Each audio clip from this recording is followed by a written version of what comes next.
Guys, welcome back to my channel. আমি অপরাজিতা। I know তোমাদের মাথার মধ্যে এটাই কোয়েশ্চেন আসছে যে এতদিন আমি কোথায় ছিলাম এবং কেন আমি ভিডিও আপলোড করিনি কোনো ধরনের। অ্যাকচুয়ালি এই বছরটা পুরোটা একটা রোলার কোস্টারের মতন গেছে, যে আমি কোনো স্কোপই পাইনি যে ইউটিউবটা করব মন দিয়ে, কিছু করা হয়ে ওঠেনি। So now at the end of this year and the beginning of the new year, I will be vlogging something, and yes, it will be a kind of travel vlog. Today it is 29th of December এবং আগামীকালকে that is 30th December 2024 আমি আর বাবা কোথাও একটা যাচ্ছি। তো চলো প্রথমে আমরা প্যাকিং শেকিং করে নিই, তারপরে বাকি কথা হচ্ছে।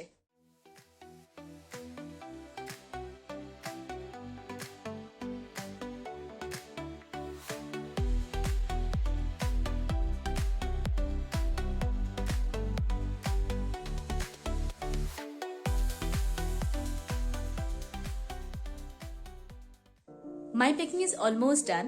এখন শুধু ডেলি এসেনশিয়ালসগুলো ঢুকানো বাকি রয়েছে, যেমন স্লিপার্স, টুথব্রাশ, মোবাইল চার্জার, এগুলো।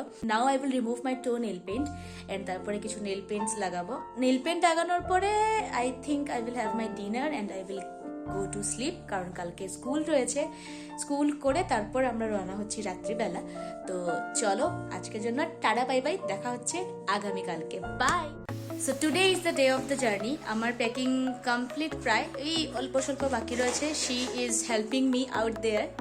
মামাম সে হাই। ওকে, তো ফাইনাল কিছু টাচ বাকি রয়েছে প্যাকিং এর, তারপরে আমরা এক্স্যাক্টলি আই থিঙ্ক 6টায় বেরিয়ে পড়বো। তো চলো let's complete our packing. Packing হয়ে যাওয়ার পর ঠিক 6টা নাগাদ আমি আর বাবা বেরিয়ে পড়ি। প্রথমে একটা টোটো করে আমরা বাস স্ট্যান্ডে পৌঁছই এবং সেখান থেকে একটা অটো রিজার্ভ করে আমরা বদরপুর স্টেশনে পৌঁছে যাই।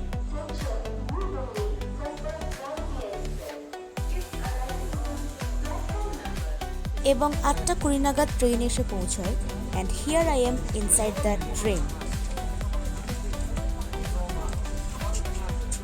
ট্রেনে ওঠার অল্প কিছুক্ষণ পরেই we had a cup of lemon tea and afterwards around 10:30 or 11 we had our dinner, যেটা আমরা বাড়ি থেকেই প্যাক করিয়ে নিয়ে গেছিলাম।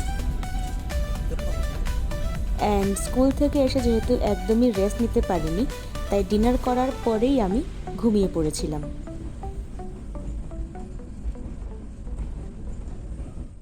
Hey guys, it's the other day, that is 31st of December. কালকে আমি পুরোটাই কিচ্ছু ব্লগ করতে পারিনি, বিকজ ইউ নো দ্যাট আমার সবার সামনে এরকম ব্লগ করতে অসুবিধা হয়। তো তোমাদেরকে বলা হয়নি আমি এসেছি গুয়াহাটিতে, আমি এবং বাবা। অ্যান্ড ফিলহাল আমাদেরকে যেখানে থাকতে দিয়েছে ওইখানে আমরা চলে এসেছি, দ্যাট ইজ নেপালি মন্দিরের ঠিক পাশে একটা ডরমেটরিজ আছে ওদেরই, তো ওইখানে। তো এখন বাবা গেছে নিচে কিছু খেতে, চা বা কিছু। অ্যান্ড চলো আমি চট করে রেডি হয়ে যাই, স্নান করবো, রেডি হবো, বিকজ উপাসনায় যেতে হবে। তো চলো দেখা হচ্ছে একটু পরে। Bye. I don't know what the angle is. ফিলহাল আমি গেটিং রেডি, আমার ফ্রেশন আপ হওয়া শেষ, স্নানও করে নিয়েছি। অ্যান্ড নাও কানের পরে নিলাম, ড্রেস পরা হয়ে গেছে। I am wiring this kurta and white leggings.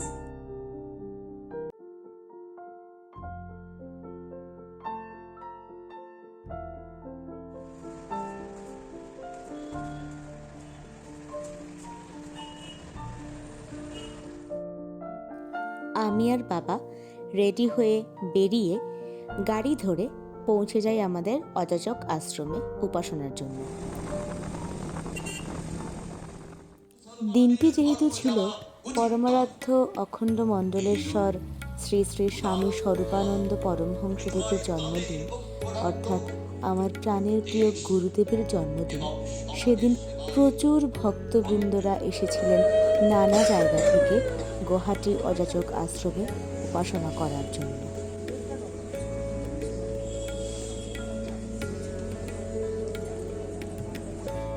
তোমরা এখানে দেখতে পাচ্ছ উপাসনা শেষ হওয়ার পর শ্রদ্ধেয় গুরু ভাই বোনেরা লাইন করে দাঁড়িয়েছেন আমাদের বর্তমান অখণ্ড সংঘ প্রধান পরম পূজনীয় শ্রী শ্রী দাদামণিকে প্রণাম করার জন্য।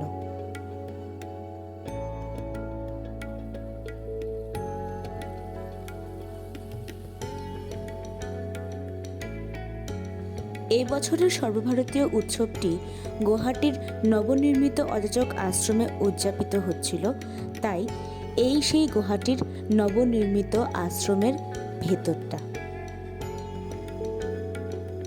মন্দির দর্শন হয়ে যাওয়ার পর আমরা চলে যাই মহাপ্রসাদ গ্রহণ করতে, এবং সেদিনের প্রসাদে ছিল আমার অত্যন্ত প্রিয় মহাপ্রসাদ খিচুড়ি প্রসাদ।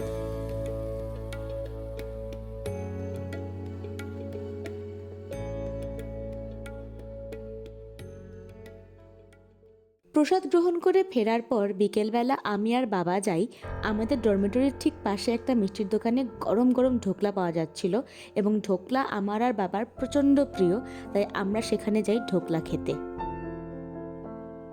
আমি যে কারণে এসেছি তার মধ্যে একটা কারণ হচ্ছে কি, আজকে একটি শ্রুতিনাট্য রয়েছে এবং তার জন্য আমি রেডি হয়ে গেছি। This is my look, white and red sari.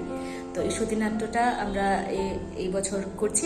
তো চলো যাই, আজকের প্রথম অনুষ্ঠান আমার এখানে আসার পেছনে। তো চলো। Here is me and my dad. We both are going.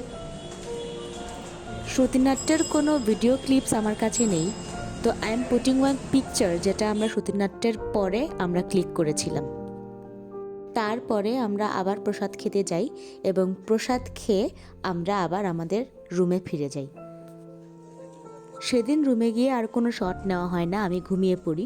এবং এখানে দেখতে পাচ্ছ সেটা পরের দিনের ক্লিপ, যেখানে আমি রেডি হচ্ছিলাম এবং প্রে করছিলাম, বিকজ ওই দিন আমার কম্পিটিশন ছিল, all India level recitation competition, এবং আমি আমার কম্পিটিশন থেকে একটা ছোট্ট ক্লিপ অ্যাড করে দিচ্ছি।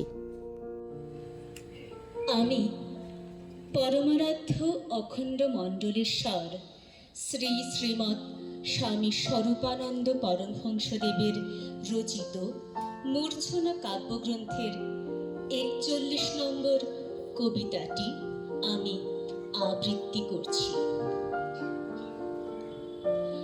নববর্ষের প্রথম উষার চাহে নব জাগরণ। উমা বিভা, প্রথম সোলাঙ্কি ঘোষ, দ্বিতীয় সুতপা চক্রবর্তী এবং তৃতীয় পুষ্পিতা দে। কালকে এসে and I couldn't blog because kind of একটু আপসেট ছিলামও বলতে পারো, বা খুব টায়ার্ড ছিলাম। আমি এসে ঘুমিয়ে পড়েছিলাম, তাই কালকে আর ব্লগও করিনি, কোথাও যাইও নি। আজকে we are going to fancy market, just কিন্তু একটু ঘুরবো, কিছু কিনবো কিনা না এখনো not decided yet. So let's go and see যদি কিছু পছন্দসই মিলে। তো চলো। মার্কেটিংয়ে গিয়ে কিছুই কিনিনি, শুধু বাড়ির বাচ্চাদের জন্য ছোটোখাটো কিছু গিফটস এনেছিলাম। তো as you have seen that আমার এই গুয়াহাটিতে আসার দুটো পারপাস ছিল। একটা ছিল শ্রুতিনাট্য, যেটা ভেরি মাচ সাকসেসফুল ছিল, সবাই প্রচুর প্রচুর প্রশংসা করেছেন। And second purpose was all India level recitation competition, যেটাতে আনফর্চুনেটলি আমি কোনো পজিশন পাইনি। তো একটু তো মন খারাপ হয়েছে, হওয়াটা স্বাভাবিক, কারণ সেই মন খারাপটা থাকলে নেক্সট ইয়ার আমি আরও আরও আরও অনেক বেটার করতে পারবো নিজেকে। And today it is 2nd of January, and আজকে আমি ফিরে যাচ্ছি আমার বাড়িতে।